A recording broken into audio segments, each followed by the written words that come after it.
Honourable home minister, honourable home minister, honourable home minister, एक second. Okay, one second, your mic will be on. जी महोदय, मुझे ये सब कहने की जरूरत नहीं है, लेकिन जो गुजरात में दंगे और फसाद हुए, कौन कौन उसके लिए जिम्मेदार थे, बताइए। Honourable home minister. मान्यवर, मैं ध्यान से बारीकी से पूरे संवाद को सुन रहा हूं।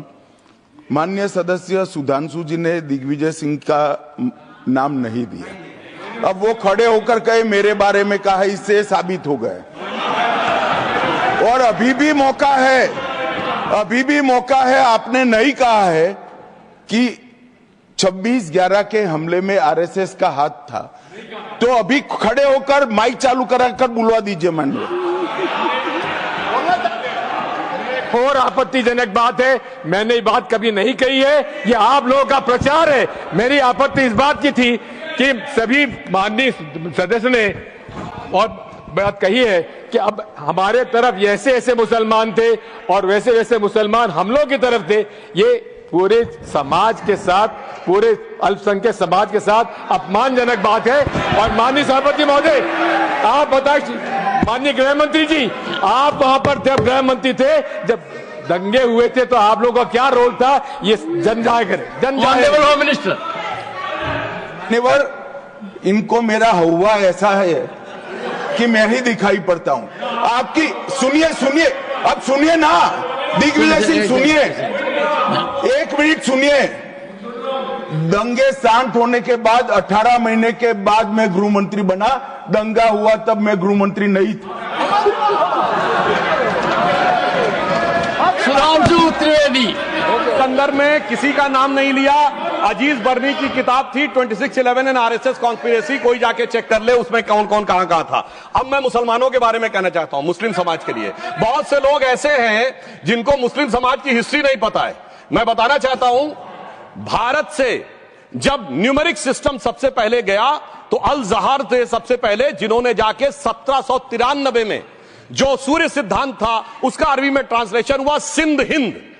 और हम बता रहे हैं हम किस तरह के मुस्लिम को साथ रखते हैं। डॉक्टर कलाम से बड़ा आलिम इस्लाम में साइंसदान नहीं हुआ, और आरिफ मोहम्मद खान साहब जो बिहार के गवर्नर हैं, उनसे बड़ा आलिम फाजिल मुसलमान आज सियासी जमात में तो नहीं होगा, यह मैं दावे के साथ कह सकता हूं। मगर मैं बताना चाहता हूं सर, उसके बाद उन्होंने एक किताब लिखी, एक सर 10th सेंचुरी के मुस्लिम राइटर थे जिन्होंने किताब लिखी, उसका नाम था the compendious book of balancing and completion according to Hindu calculation, जिसको शॉर्ट में अल जब्र कहा गया, और वहां से अलजबरा निकला।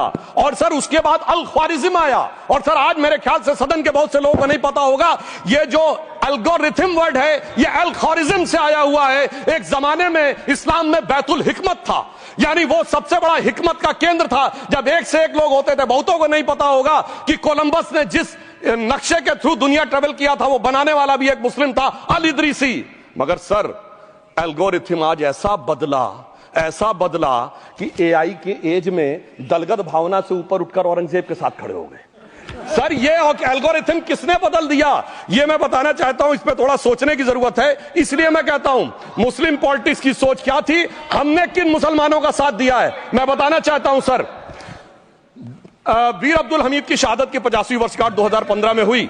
प्रधानमंत्री मोदी जी ने उनके पूरे परिवार को और उनकी पत्नी को बुला के सम्मानित किया, और इन लोगों ने उस यासीन मलिक को, जिसके ऊपर 3 एयरफोर्स के ऑफिसर्स को हत्या करने का आरोप था, वो प्रधानमंत्री आवास में सर साफ दिखाई पड़ता है कौन किसके साथ खड़ा हुआ है, कौन किस तरह के मुसलमान के साथ खड़ा हुआ है।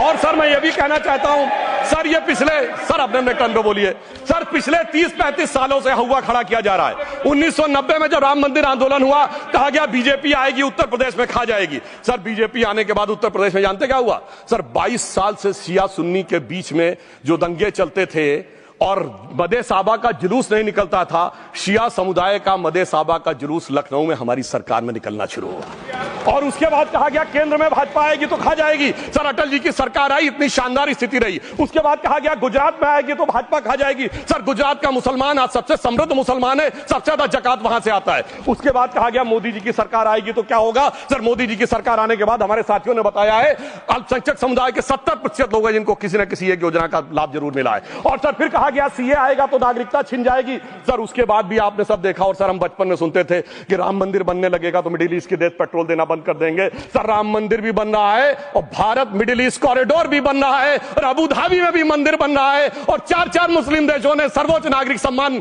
मोदी जी को दिया हुआ है। इसलिए मैं कहना चाहता हूं सर, मर्ज हो तो उसका इलाज किया जा सकता है। जैसे हमारे यहां वैद धनवंतर माने गए हैं, इस्लामी अकीदे में वैद हकीम लुकमान माने गए, तो कहा गया है उनके लिए कि इसमें क्या रखा है, देखे है जो तू आन के पास, बदगुमा वहम की दारू नहीं लुकमान के पास। यानी मर्ज का इलाज है पर वहम का इलाज तो हकीम लुकमान भी नहीं कर सकते जो आपने पाल कर रखा है। मैं कहना चाहता हूं हम किन मुसलमानों की बात करते हैं। आप गंगा जमुनी तहजीब की बात करते हैं। सर दारा शिकोह औरंगजेब का बड़ा भाई था, उसने उपनिषदों का अध्ययन किया, संस्कृत में अनुवाद कराया और नाम रखा सिर्राए अकबर, यानी वर्ड्स ऑफ गॉड। मैंने किसी को दारा शिकोह की जयंती मनाते हुए नहीं देखा। मैं पूछना चाहता हूं बेगम बीबी ताज, उनके घर पे जाते किसी ने सुना? सर ये बताइए, आलम शेख इतने बड़े कृष्ण भक्त के कवि, किसी ने सुना उनके घर पे जाते हुए? मलिक मोहम्मद जायसी जिन्होंने पद्मावत लिखा, उत्तर प्रदेश के रहने वाले, उनके घर पे कोई गया? ये बताइए ब्रिगेडियर मोहम्मद उस्मान के घर पे कौन गया? आजमगढ़ में, गाजीपुर के रहने वाले थे, आज तक जाने वालों में नहीं दिखे। और मैं सर बताना चाहता हूं एक और बात। सर एक सैयद इब्राहिम रसखान हुए हैं, बहुत बड़े कृष्ण भक्त के कवि। सर जिन्होंने क्या लिखा, उन्होंने कहा मेरा अगला जन्म हो तो भी मैं कृष्ण भक्ति बनना चाहूंगा। मनुष्य बनूं तो ग्वाल बाले के रूप में और पशु बनूं तो गाय के रूप में। उन्होंने कहा मानुष हो तो वही रसखान, बसों ब्रज गोकुल गांव के ग्वारन। जो पशु हो तो कहा बस मेरो चरो नित नंद की धेनु मजारन। सर उन्होंने कहा गायों के बीच में नंद बाबा की गायों में जन्म लेना चाहूंगा।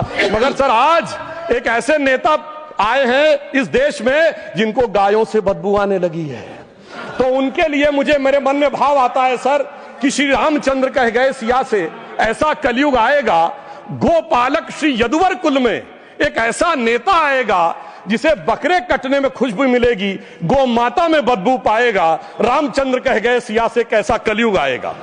अब सर मैं एक और बात भी कहना चाहता हूं, हम किनको मानते हैं? सर नजीर अकबराबादी को सुनिए, कृष्ण भक्त के लिए क्या कहा। सर मैं एक बोलना चाहता हूं, बुल्ले शाह ने क्या कहा। बुल्ले शाह ने कहा, अभी होली गुजरी है, उसने कहा था आज होली खेलूंगी मैं, कर बिस्मिल्लाह। उन्होंने आगे कहा अलस्तु बिरबिकुम, प्रीतम बोले, सब सखियों ने घूंघट खोले, नाम नबी की रतन चढ़ी। सुनिएगा, नाम नबी की रतन चढ़ी और बूंद पड़ी अल्लाह अल्लाह, आज होली खेलूंगी मैं, कर बिस्मिल्लाह। तो मैं भी कहता हूं अब बिस्मिल्लाह करिए और उसके बाद हमारे इस सहयोग करिए, इस सकारात्मक उसका, वरना अल्हम्दुलिल्लाह जो हम मुसलमानों के लिए और देश के लिए करना चाहते हैं उसमें हमें सफलता जरूर मिलेगी। अंत में मैं सिर्फ यह कहना चाहता हूं सर, तमाम प्रकार की बातें यहां पर हुई, सकारात्मक और नकारात्मक, मगर अफसोस की बात यह है कि 1913 के वक्फ वाल औलाद से लेके 2013 के वक्फ वाल औलाद तक इनकी फितरत नहीं बढ़ती, क्योंकि सर ये तो पार्टियां ही अल औलाद है, तो इनको तो उससे बहुत ज्यादा वो होगी। पर मैं सिर्फ अंत में कहना चाहता हूं सर, अपनी सोच बदलिए। आप जिस कश्ती पे सवार होकर इस दरिया को पार करने की कोशिश कर रहे हैं, पिछले 75 साल में नहीं कर पा रहे हैं, 10-12 साल में बहुत हिचकोले खा रहे हैं, तो कश्ती और रास्ता बदलिए। तो इनके लिए अंत में एक पंक्ति कहते हुए बात समाप्त करना चाहूंगा कि इन्होंने कश्ती भी नहीं बदली, दरिया भी नहीं बदला, पर इन डूबने वालों का जज्बा भी नहीं बदला, पर है शौक सफर ऐसा, एक उम्र हुई हमने, मंजिल भी नहीं पाई, रास्ता भी नहीं बदला। अब अगर नई मंजिल पानी है, नई मंजिल की नई सुबह देखनी है, तो मैं कहना चाहता हूं आइए सबको साथ लेकर चलिए।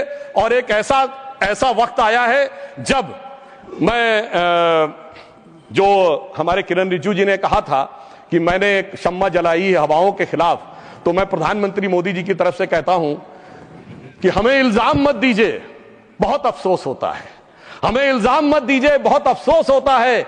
बड़ी तरकीब से कश्ती यहां तक लेके आए हैं और बदल देते हैं हम दरिया की लहरें अपनी हिम्मत से, आंधियों में भी अक्सर चिराग हमने जलाए हैं। धन्यवाद।